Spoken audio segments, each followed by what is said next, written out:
Discipline, my friends, is not an easy feat, but it doesn't mean it's impossible. Watch this video to get proven tips on how to build and maintain discipline in your life. Now, before we get started, I have to say that I'm in no way a self-help guru. I have my own experience with discipline, I've got some big realizations and burnouts, and take what you like, leave what you don't, and let's just dive straight into it. A lot of times, when people start building discipline in their lives, they do so by chasing wrong things.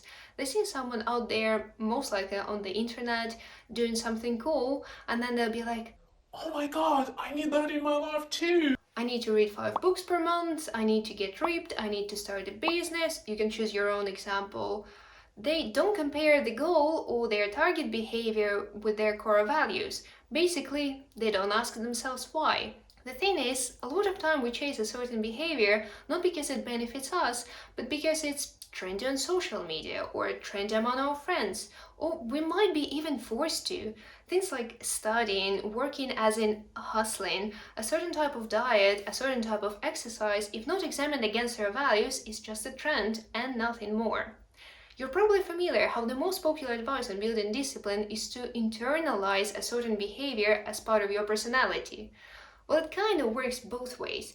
If you can't internalize this action as part of your personality, no amount of discipline can support it. So, before starting your discipline journey, ask yourself, why do I want to be disciplined in this particular area? Does it support my life the way I see it? Try to be honest with yourself, and if the answer is no, maybe you shouldn't be picking up a new habit just yet.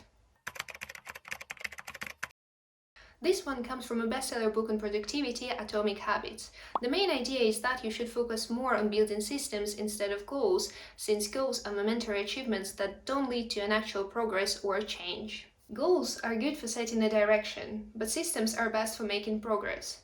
A handful of problems arise when you spend too much time thinking about your goals and not enough time designing your systems. Let me give you an example. Your goal might be reading 5 books per month. By spending too much time thinking about your goal, you A. won't be able to maintain progress once the goal is achieved. B. will be playing a win-lose game. Essentially, the achievement of the goal is a win and deserves reward, and everything else is a loss and deserves punishment. And C. will be restricting yourself from enjoying the process. Now, if instead you decide to concentrate on reading for 30 minutes a day, then first of all, you'll be able to get a boost of endorphins as soon as you finish your first 30-minute strike. By that, maintaining discipline will get much easier, and finally, you will be able to concentrate on progress instead of some imaginary measurements of success. So if you haven't concentrated on your systems yet, I highly recommend you to try and implement that. Let's face it, discipline is hard, and many of us have grown to avoid discomfort at all costs, starting from people-pleasing and ending with the convenience of finding information in the modern day and age. Our brains just don't like discomfort. It bears too much resemblance with a threat. If you think about it, the whole history of human evolution has been the one of seeking comfort. Good news is that you can change it and you can rewire your brain so it won't freak out at every sign of discomfort. Bad news is that it won't happen overnight. And this is something I don't see discussed that much or at all. There's this common myth that it takes only 3 months to build a habit, as if discipline were some sort of switch you can turn on and off at your convenience. That's not really true. You need to give yourself time to adjust. So if you've never been disciplined in your entire life, if you always avoided discomfort, I highly suggest you to start small and build your discipline slowly. Honestly, even if you've been disciplined, you will benefit from starting small. Give yourself enough time to adjust. Pat yourself on the shoulder for even the tiniest bit of progress. Remember, it takes time. Discipline is a slow-cooked meal.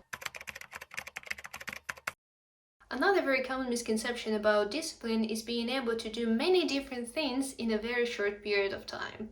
I know, all these productivity life hacks may or may not trick us into believing that you can maintain 5 different projects if you're only disciplined enough. Well, remember I just mentioned that getting comfortable around discomfort takes a lot of time and energy. In other words, it's tiring. Do not being able to follow through on all these projects is not a sign of a weak discipline, but rather a scream from your body for rest. And yeah, this one comes from a very personal experience, so don't burn yourself out, kids, it's not worth it. Instead, try to choose one area where you would like to build discipline and focus on it for the whole year.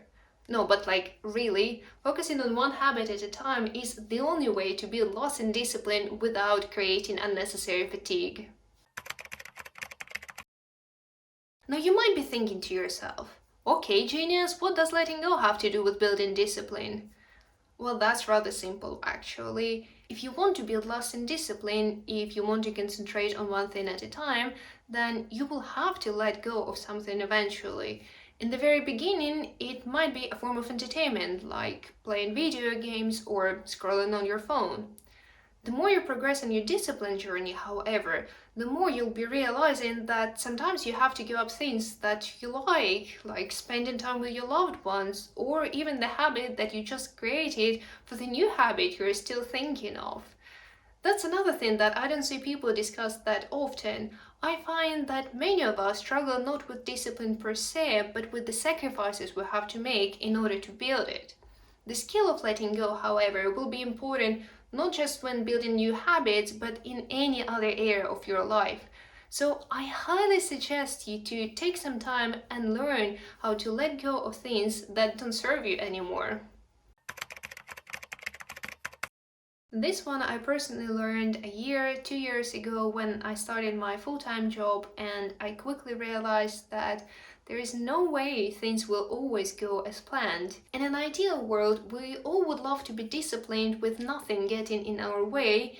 In the reality, however, we have 9 to 5 jobs, we have house chores, we have bad days when we're sad or stressed, we have to take care of ourselves, of our loved ones, our parents, our kids, our pets. There might be days or weeks or even months and years when we don't have time or resources to keep on doing what we promised ourselves to do.